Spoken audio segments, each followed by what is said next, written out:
Good morning, Carroll College. I'm Julia Wilbur. And I'm Tara Niemeyer. Coming to you from the NU201 news station, and we are here to talk to you about genomics.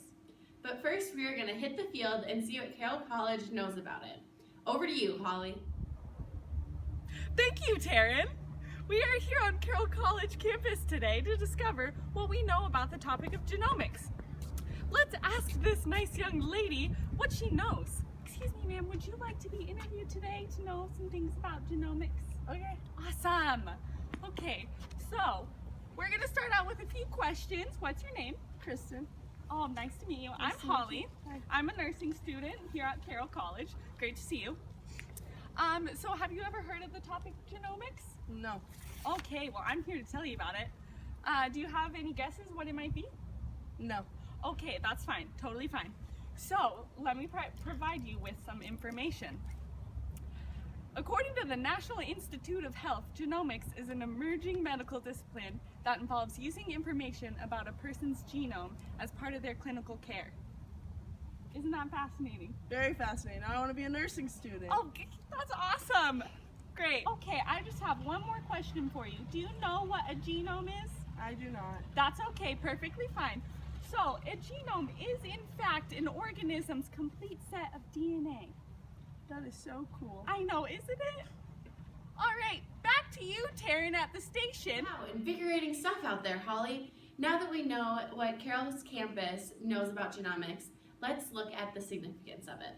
Well, according to Healthy People 2020, there's an increase in scientific evidence that supports the use of genetic tests and family health history to help guide clinical and public health interventions. In fact, genomics plays a role in 9 of the 10 leading causes of death in the United States. This includes heart disease, cancer, stroke, diabetes, and Alzheimer's disease. In preventative care for these diseases, it is important to understand a person's health history. Usually, if you have a family health history of a disease, you are more likely to get that disease yourself. But you can take steps to prevent disease or find it early. One of the ways to find it early is through genetic testing. For example, women with certain high-risk family health history patterns for breast, ovarian, tubal, and peritoneal cancer could benefit from receiving genetic counseling to learn about genetic testing for specific mutations, such as the BRCA1/2. For women who have the BRCA1/2 mutation, several interventions may reduce their risk of cancer, including surgery, medications, and earlier and more frequent or intensive screening. Without genomic studies and genetic counseling, their risk of cancer is much higher than it would be without this preventative care. Well, isn't that fancy? What do you think about it, Taryn? Sure is neat. Here are some more examples of situations when genomics could be used for preventative care. According to the Center of Disease Control, we can use genetic screenings for certain ethnic groups that are more at risk for disease. For example, we can screen for sickle cell anemia in African Americans and Tay-Sachs disease in Jews. We also can use genomics for newborn screenings. We can detect if a child has birth defects, disability, or any conditions the parent should be aware of and try to treat early. This can also be incorporated into family planning by helping women understand why they may be having trouble with fertility. Wow, that sure is significant. It sure is. But now that we understand the significance of genomics, let's go back to Holly in the field to learn about the prevalence of genomics. Thank you, Taryn. We're on the move. We're looking for our next wonderful student to answer some more questions for us about genomics. Here we go.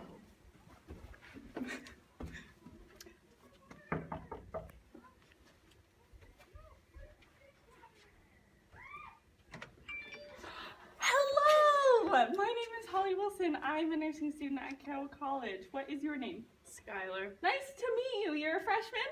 Yes, ma'am. Okay, can I ask you a few questions about genomics? Sure. Awesome. Okay. So, have you ever thought about getting genetic screening done? No. Okay, that's fine. Just keep an open mind. It's great, I'm telling you. It might be because we have just recently started increasing the practice of genomics. According to the National Human Genome Research Institute in April 2003, the Human Genome Project gave us the ability for the first time to read nature's complete genetic blueprint for building a human being. Oh, that's neat. How else is genomics prevalent in the medical field? Let me tell you.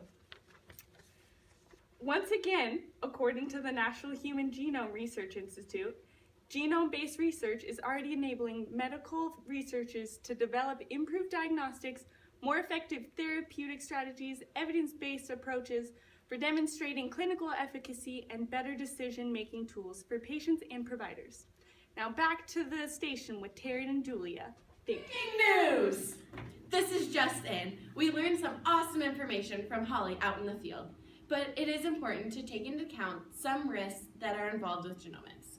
According to Healthy People 2020, genetic testing that are not available or useful have the potential to cause harm by promoting inappropriate changes in medical care based on incomplete or incorrect information. Wow, that is serious. Not only are there risks with over-testing, but since genomics is such a new field in the medical profession, there are some things we have to consider for the future. For example, according to Healthy People 2020, we are still needing to make some advancements in this field, such as developing evidence-based practice recommendations that evaluate the net health benefits of genetic testing and family health history tools. It is always important to use our critical thinking skills to truly evaluate if a practice is doing more harm than good. We also need to collect more data about the use of genetic tests and family history in populations, the health outcomes related to their use, to truly determine the impact of genomics. Oh wow, we are just being notified that we have a live feed of the prevalence of genomics in practice. Stay tuned, everyone. Thank you, Julia. We are about to witness a situation right here, right now, in this room, of the prevalence of genomics in the medical field. Hi there, Timmy. I'm Taryn. I'll be John's nurse today, and we're just prepping John for his colorectal surgery. Do you have any concerns with that? Well, I'm actually really nervous. I've heard that colorectal cancer is genetic, and I've been reading about genomics being a big deal these days. Would that have helped my dad, or could it help me? That's a great question, Timmy. Usually we start screening for colorectal cancer at age 50, but if it runs in your family, such as yours, we'll start screening you earlier. In fact, with the new field of genomics, all people who are newly diagnosed with colorectal cancer should be offered testing for a hereditary form of colorectal cancer called Lynch syndrome. Family members could benefit from knowing whether they are at increased risk for colorectal cancer due to Lynch syndrome in their family. Screening interventions could potentially reduce the risk of colorectal cancer among men and women with Lynch syndrome about 60%. Wow, that sounds great. I would love to know if I'm genetically at risk. Thank you so much. You've really helped my peace of mind. You're welcome. How touching. Today you heard a lot of information, but it is important to remember the main goal of developing the field of genomics. The goal of Healthy People 2020 for genomics is to improve health and prevent harm through valid and useful genomic tools in clinical and public health practice. It is important to understand that genomics is a fairly new and still developing practice, but it can possibly revolutionize preventative medicine. Always remember to stay current on your family health history and to get screened early. It's been a joy adventuring this topic with you today. Stay classy, NU201.